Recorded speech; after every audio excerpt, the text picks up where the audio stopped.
ఇల్లు కట్టాలన్నా, road వేయాలన్నా, project కట్టాలన్నా, ఇంకే డెవలప్మెంట్ కార్యం చేయాలన్నా చెట్లు పొతం పెట్టుకుంటూ పోతూనే ఉంటారు. నాటేది తక్కువ, నరికేది ఎక్కువ. అడవులు దగ్గుకుంటూ వస్తుంటే గాసం దొరకక జీవరాశులు ఊర్ల బాట పట్టబట్టే. ఇక పక్షుల గురించి ఎంత తక్కువ మాట్లాడితే అంత మంచిది. మునుపు పక్షులు ఉండేనట అని చెప్పుకునే పరిస్థితి వస్తుందో ఏమో పో. అట్లనే ఉన్నది మరి. ఇక ముచ్చటేందంటే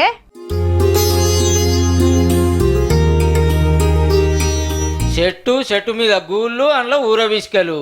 పక్కా ఇప్పటి వీడియో అయితే కాదు అంటుండొచ్చురు. తప్పేం లేదు. ఇప్పుడు చెట్లే లేవు, ఉన్నా వాటి మీద పీటలు ఆలుడే లేదా. ఉంటే కదా వాళ్తానికి. అట్లానేవి పక్షులు పెట్టిన గూళ్ళు కాదుల్లో, మనుషులు తయారు చేసి చెట్ల మీద పెట్టినాయి. దీనామింత కాన్ రాకుండా అవుతున్న పక్షులను కాపాడటానికి వరంగల్లో ఓ స్వచ్ఛంద సంఘ పొల్లు ఇట్లా గూళ్ళు తయారు చేపించి చెట్లకు ఇండ్లకు కడుతున్నారు. పబ్లిక్ సుత పంచి పెడుతున్నారు. ఒక్కొక్కటి 74 రూపాయలు పడ్డదట. తమిళనాడులో తయారు చేపించిర్రట. గూళ్ళే కాదు, పిట్టలు తినడానికి వరగోల్సులో దానా సుతం అంచుతుర్రు. ఎవరన్నా చెట్లు పెంచి దానా నీళ్ళ సౌలభ్యం చేస్తారు. కానీ అచ్చుగుద్దినట్టే పిచ్చుక గూళ్ళు కట్టుడేంది సార్ అని అడిగితే, లోపంచి వేప చెట్లు ఉండే దానికి దాదాపు ఒక 150 పక్షి గూళ్ళు ఉండేది. పక్షుల కిలకిల రావాలు చాలా అందంగా ఉండేది. కానీ విధిలేని పరిస్థితులలో మేము దాన్ని బావి చిన్నగా చేయడం వల్ల చెట్లు కొట్టేయాల్సి వచ్చింది. ఆ పిట్లన్నీ ఎక్కడ వెళ్ళిపోయినాయి. ఆ రోజు మనసు బాధ కలిగింది. అగనట గోశాల కట్టినప్పుడు యాప చెట్టు కొట్టేసిర్రట. దాని మీద చాలా పిట్టలు ఉండనట.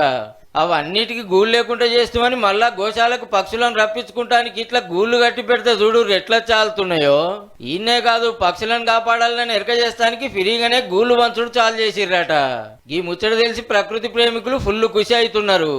మా నాన్న వాళ్ళు వరి పండించప్పుడు తీసుకొచ్చేసి ఇంటి దర్వాజా కట్టేవాళ్ళు. పిట్టలు వచ్చేసి తినేసి వాటి చూసి చాలా ఆనందం వేసింది. అప్పటి నుండి ఇప్పుడున్న పిల్లలకి ఇది అనేది తెలియట్లేదు. ఈ అక్క ఇంటికి కడితే పిట్టలు వచ్చి వాళ్తున్నాయి అని చెప్పుకుంటే చిన్న మురిపం కాదు. తీసుకొని వెళ్ళి మా ఇంటికి కట్టుకున్నాయి. ఆ పిట్టలు వచ్చి తింటే వాటిని చూసి మేము ఆనందపడడం బాగుంది. ఇప్పటికో 1000 పంచిర్రట. దాతలు ప్రకృతిని కాయ చేస్తోళ్ళు చెయ్యేస్తే రేపు లచ్చ గూళ్ళు కడతారట. 1,00,000 పక్షి గూళ్ళు హనుమకొండ, వరంగల్, కాజీపేట పట్టణాల్లో కట్టణ సంకల్పం తీసుకున్నాము. దానికి ఆర్థిక స్థోమత సరిపోదు కనుక వాళ్ళే తెప్పించేసి మేము అడ్రస్ ఇస్తాము.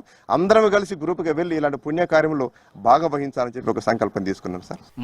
మనుషులే పట్టించుకొని ఈ కాలంలో పక్షుల కోసం గీతీర్ల దండలాడుతున్నారంటే శనార్థి చెప్పాల్సిందే.